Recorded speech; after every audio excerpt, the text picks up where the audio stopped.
Hello प्यारे दोस्तों, इस वीडियो में देखेंगे क्लास 8 हिंदी। ये हमारा पाठ कितना है 10। ये छत्तीसगढ़ बोर्ड है, ठीक है, आपको पता ही है। चलिए, जो कि पाठ का नाम है हमारा प्रवास। प्रवास का मतलब था कि एक जगह से दूसरे स्थान पर जाना। इस पाठ में जितने भी क्वेश्चन आंसर दिए जाएंगे सभी को हम लोग देखेंगे। आप सब यहाँ पर देख सकते हैं अभ्यास।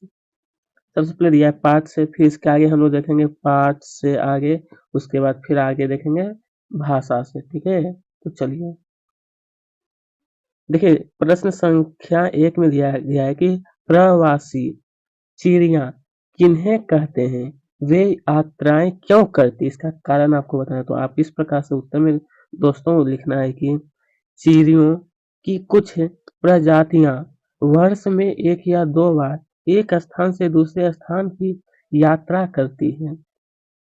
इन्हें प्रवासी पक्षी कहते हैं। वे गर्मी एवं जाड़े से बचने तथा प्रजनन के लिए यात्राएं करती है। 3 कारण है, ठीक है। गर्मी एवं जाड़ाएं और प्रजनन के लिए, ठीक है। इसी के चलते वो एक स्थान से दूसरे स्थान पर जाते हैं।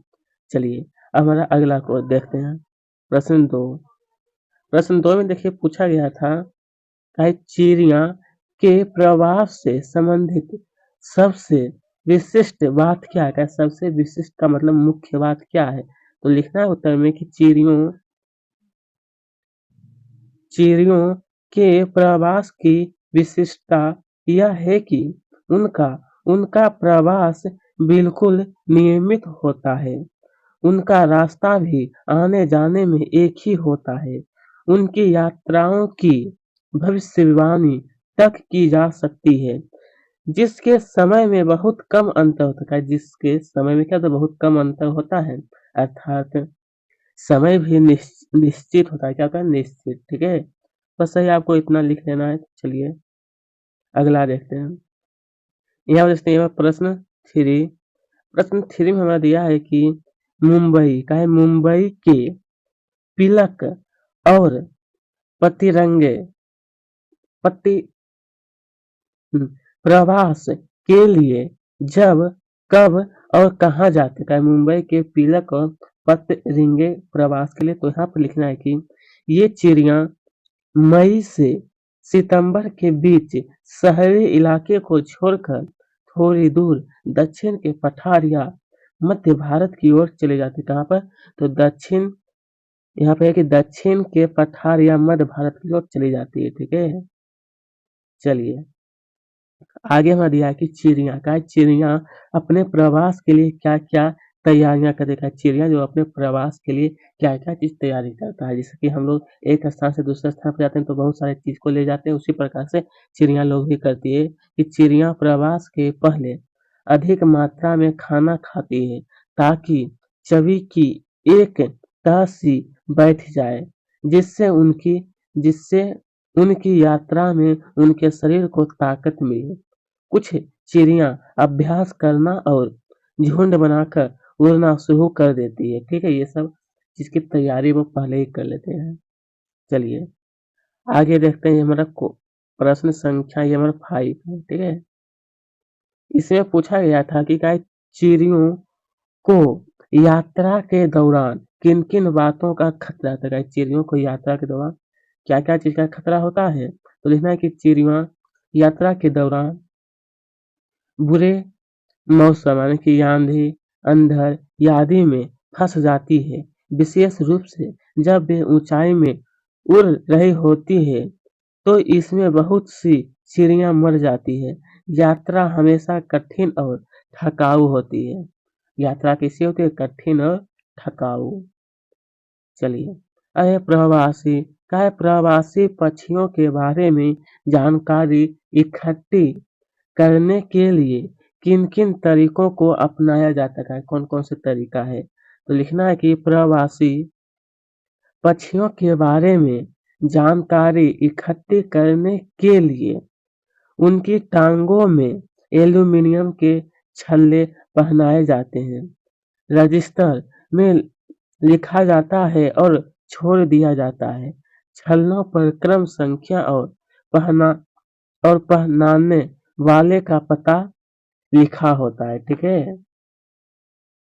चलिए प्यारे दोस्तों, अब हम लोग देखते हैं प्रश्न संख्या 7। इसमें देखिए पूछा गया था कि काय प्रवासी चिड़िया रात में ही यात्रा क्यों करती है? इसका कारण आप बताइए कि रात में ही यात्रा क्यों करती है? तो लिखना है प्रवासी चिड़िया आक्रमण से बचने के लिए रात में यात्रा करती है। किसके लिए? तो आक्रमण से बचने के लिए।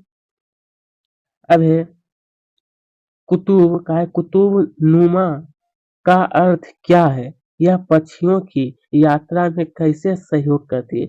पक्षियों की यात्रा में तो लिखना है आपको कि कुतुब कुतुब नुमा का अर्थ होता है सूरज निकलने और डूबने से चिड़ियों को प्रस्थान के समय का संकेत मिलता है। लंबी यात्रा में सूरज ही उन्हें कुतुब-नुमा का काम देता है। चिड़िया चिड़िया सूर्य के कोण के अनुसार ही मार्ग निर्धारित करती है। किसके अनुसार? तो सूर्य के कोण के अनुसार है, ठीक है। चलिए अब हम लोग आगे देखते हैं प्रश्न 9। काय पक्षियों की प्रवासी यात्रा हमेशा कठिन और थकाऊ होती है, क्यों? इसका कारण मेन रूप इसका क्या कारण हो सकता है? उसका प्रवास जो है यात्रा हमेशा कठिन और थकाऊ, तो इसके बारे में आप सब लिख सकते हैं कि पक्षियों की प्रवास यात्रा हमेशा कठिन और थकाऊ होती है, क्योंकि प्रवास के समय चिड़ियों की उड़ान काफी लंबे समय तक भरना पड़ता है एवं दल बुरे मौसम, आंधी, अंधड़ आदि में फंस जाते हैं। ऐसे में बहुत सी चिड़िया क्या होती है? मर जाती है। इसलिए जब वो चिड़िया लोग प्रवास करते हैं ना तो उसका यात्रा जो हमेशा कठिन होता है, ठीक है। चलिए क्या दोस्तों, अब इसके पहले जो आप हम आपको जो बता रहे थे मतलब पाठ से था, अब इसके आगे क्या है? पाठ से आगे इसमें देखिए दिया गया है कि प्रवास शब्द का प्रयोग पाठ में हुआ है। इसका समान सा अर्थ है परदेश की यात्रा अथवा सफर, जो मैं आपको सरल रूप में बता दिया हूँ कि एक स्थान से दूसरे स्थान पर जाना। अब आप अपने प्रवास या यात्रा के लिए कौन-कौन सी तैयारी करते हैं? एक सूची आपको क्या है बनाने के लिए। एक स्थान से दूसरे स्थान पर जब आप जाते हैं तो क्या-क्या चीज़ तैयारी करते हैं? उसी के बारे में आपको लिखना है। तो लिखना है कि जब हम प्रवास के लिए निकलते हैं तब आवश्यक वस्तु ही साथ ले जाते हैं। जैसे कि हमारा हो गया पहचान कार्ड, कपड़े, पानी की बोतल, यात्रा करते समय लगने वाली खानों की चीज़ें, छोटे बच्चे अगर साथ में हो तो उनकी दवाइयाँ और पैसे ये सब लेके जाते हैं, ठीक है? चलिए, अब दिया है कि बहुत सारी यात्राएँ कठिन और थकान होती है। आप सब ने भी इसका अनुभव अपनी-अपनी यात्राओं में किया होगा। इसके अतिरिक्त यात्रा में और कौन से रोमांच मिलते हैं? गाइस, रोमांच का मतलब मनोरंजन और क्या-क्या मिलता है? तो लिखना है कि बहुत सारी यात्राएँ कठिन और थकान भरी होती है। हम जब यात्रा के लिए निकलते हैं तो ज़रूरी सामान ले जाते हैं।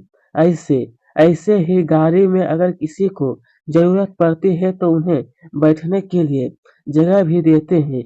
रात में कोई प्रवासी ऐसे होते हैं जिनके पास पक्का टिकट नहीं होता। उनके साथ छोटे बच्चे भी होते हैं तो उनके लिए थोड़ी-सी जगह देना, उन्हें सोने के लिए चदरियाँ, कपड़ा देते हैं, ठीक है? तो चलिए, अब हम लोग आगे बढ़ते हैं इसी प्रकार से।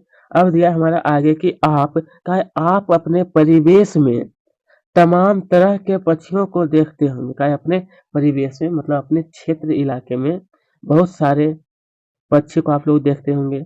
तो कहा है कि उनकी विविधता पर साथियों से चर्चा कर लिखिए। विविधता उसमें कैसा होता है उसके बारे में आपको लिखना है। तो लिखना है कि हमारे आस-पास कौवा, चिड़िया, तोता, कबूतर ऐसे पक्षी दिखाई पड़ते हैं।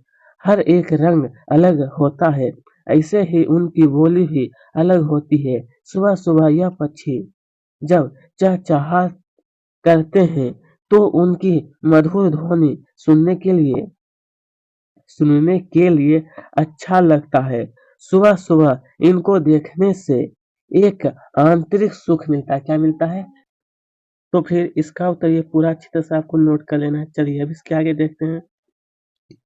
इसके आगे पूछा गया था मेरे दोस्त, विभिन्न तरह के पक्षियों की संख्या लगातार कम होती जा रही है। इसके कारण क्या-क्या हो सकते हैं?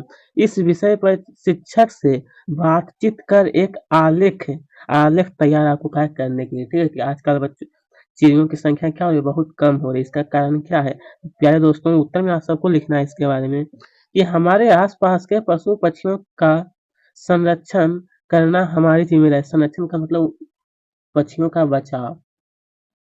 गर्मी के दिनों में उनके लिए खाना और पानी रखना चाहिए।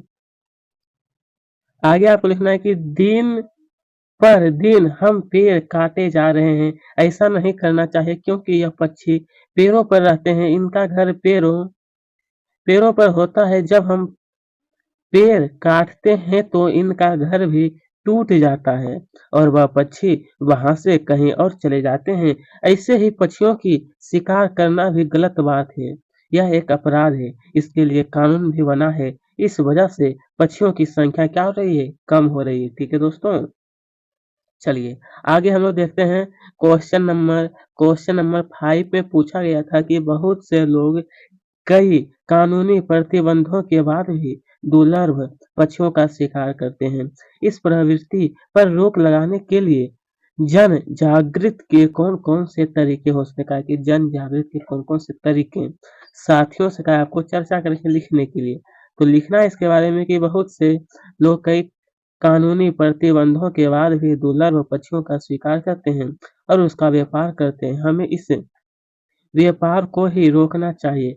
पक्षियों को बचाना, उनके लिए दाना पानी की व्यवस्था करना, यह हम सब की जिम्मेदारी। किसकी जिम्मेदारी है? तो हम सब की। इसे हमें सबको मिलकर भी निभाना है।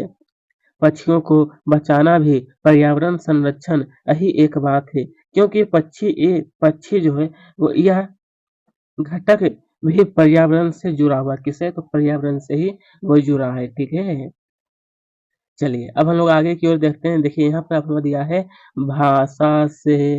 इसमें देखिए तीसरा से पहले दिया था कि अजीब बात, बुनियादी सवाल, लंबी यात्रा, ठंडे स्थान, सख्त जाड़े, प्रवासी चिड़िया, जो विशेषण प्रयोग की उदाहरण है। पाठ में इसी प्रकार के वाक्य उनका बहुतायत से प्रयोग हुआ है। तो कहा गया मेरे दोस्त की पाठ से और भी ऐसे विशेष विशेषण के प्रयोग खोज कर कहा आपको लिखने के लिए। कहाँ से? तो आपको पाठ से ही खोज करके कहा आपको लिखने के लिए। तो चलिए नंबर 1 में आप सबको लिखना है कि यह अजीब बात, यह भी रहस्य बनी हुई है। नंबर 1 में लिखना है। फिर नंबर 2 में लिखना है कि यह बुनियादी सवालों का अभी तक कोई संतोषजनक उत्तर नहीं प्राप्त हो सका। नंबर 2 इसी प्रकार से मैं सिर्फ आपको बताता हूँ। ये नंबर 3 में आपको लिखना है। फिर नंबर 4, उसके बाद फिर नंबर 5। टोटल मिला के यहाँ पर 5 पॉइंट दिया है जो कि सभी आपको नोट कर लेना है। चलिए अब इसी के आगे हम लोग देखते हैं। देखिए प्रश्न क्रमांक 2, ये जो प्रश्न जो है थोड़ा-सा लंबा है, जो कि आपको खुद ही पढ़ लेना है। इसमें क्या कहा गया मैं सिर्फ आपको बता देता हूँ। देखिए इसमें कहा गया मैंने दोस्तों कि सार्वजनिक विशेषण के उदाहरण चुनकर स्वतंत्र रूप से वाक्य में प्रयोग कीजिए। कैसा? तो सार्वजनिक विशेषण के उदाहरण चुन करके स्वतंत्र रूप से वाक्य में प्रयोग करना है आपको। ठीक है, पाठ से ही आपको कहा गया है। तो चलिए इसका उत्तर देखिए ये वाला आपको लिखना है। हाँ, नंबर 1 कि ऐसा क्या है जो उन्हें इस यात्रा के लिए मजबूर करता है? वे एक दिन में काफ़ी अधिक फासला तय करती है। नंबर 2, नंबर 3 हो गया और ये नंबर 4। बस सही आपको टोटल मिला करके 4 पॉइंट दिया गया है। ठीक है? चलिए इसी के आगे हम लोग देखते हैं। अब देखिए प्रश्न संख्या 3 का पूर्व के अध्याय में आपने वाक्य संरचना के बारे में पढ़ा है।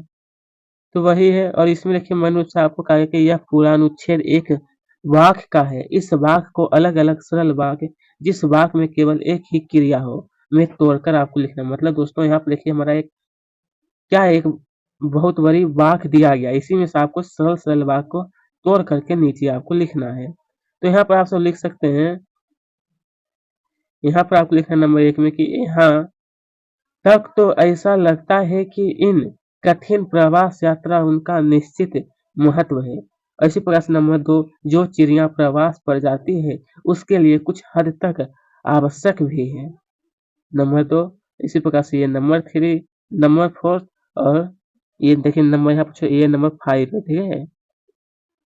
चलिए यही सब आपको लिखना था, उसके आगे हम लोग देखते हैं। देखिए यहाँ तक तो आप अच्छी तरह से अपने नोटबुक में नोट कर लेना है। फिर देखिए आगे हमें पूछा गया था कि इन कहा गया है मेरे दोस्त कि इन बुनियादी सवालों का अभी तक संतोषजनक उत्तर नहीं मिला। का इन बुनियादी सवालों का इस वाक्य में संतोषजनक शब्दों को समझिए। संतोष शब्द में जनक जोड़कर यह शब्द बना है। जनक का अर्थ होता है पिता या जन्म देने वाला। क्या होता है? पिता या फिर जन्म देने वाला। संतोषजनक का अर्थ हुआ संतोष देने वाला।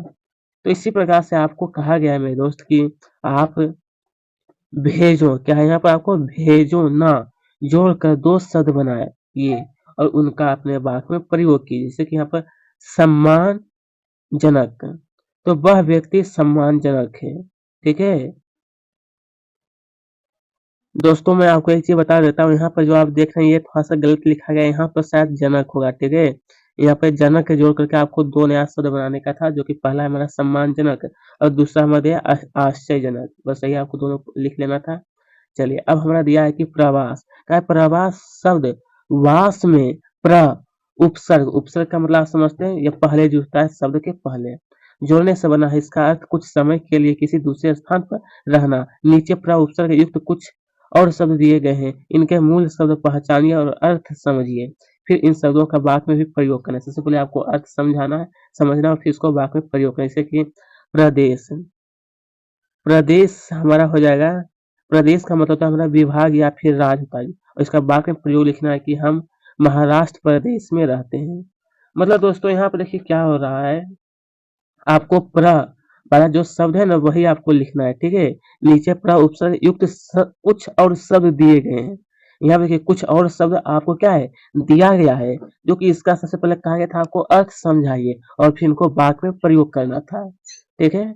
आपको क्लियर हो गया।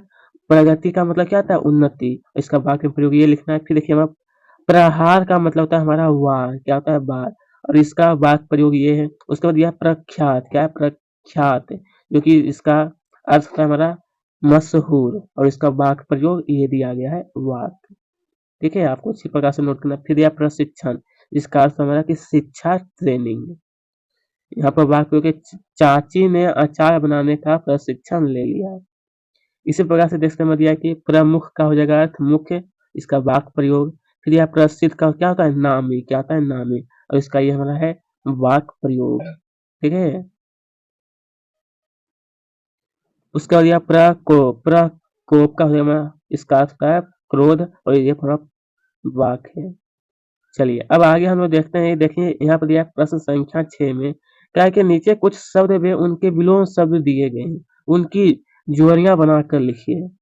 मतलब दोस्तों हालांकि यहाँ पर देखिए थोड़ा सा टाइपिंग अच्छे से नहीं किया गया है। ये देखिए मतलब कुछ दिया गया है, मतलब मिला हुआ सब कुछ शब्द है, पर्यायवाची शब्द और उनका मुख्य शब्द, जो कि आपको छाट करके लिखना है कि किसका कौन पर्यायवाची है। तो ये प्रस्थान का होता है आगमन, उत्थान का होता है पतन, उसके बाद कनिष्ठ का हो जाएगा ज्येष्ठ, अनिवार्य का हो जाएगा वैकल्पिक, कठिन का क्या होता है? सरल। क्या होता है मेरे दोस्त? कठिन का सरल, और कठिन का सरल हुआ। फिर अर्थ का हो जाएगा अनर्थ, अर्थ का होता है हमारा अनर्थ, और शहरी का हो जाएगा हमारा देहाती। बस यही आपको लिखना था प्यारे दोस्तों। तो आज का ये वीडियो हमारा 1 सेकंड रुक जाएगा, अभी और भी दिया क्वेश्चन देखते हैं। क्या है? आमंत्रित वर्णन से बना एक शब्द है अनवरत, जो कि अनवरत का इसका अर्थ लगातार है।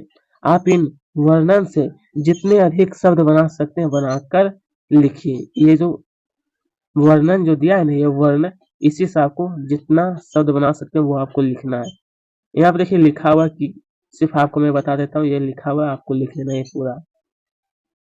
तो प्यारे दोस्तों आज का ये वीडियो हमारा यहीं पर ये समाप्त हो रहा है। अब हम लोग अगले वीडियो में पाठ नंबर 11 में मिलेंगे, ठीक है। देखिए नंबर पाठ 1 से पाठ लगभग 20 तक मैं सभी आपको वीडियो के माध्यम से सभी पाठ का प्रश्न उत्तर मैं आपको बता दूंगा। आप प्लेलिस्ट में भी जाकर के चेक कर सकते हैं।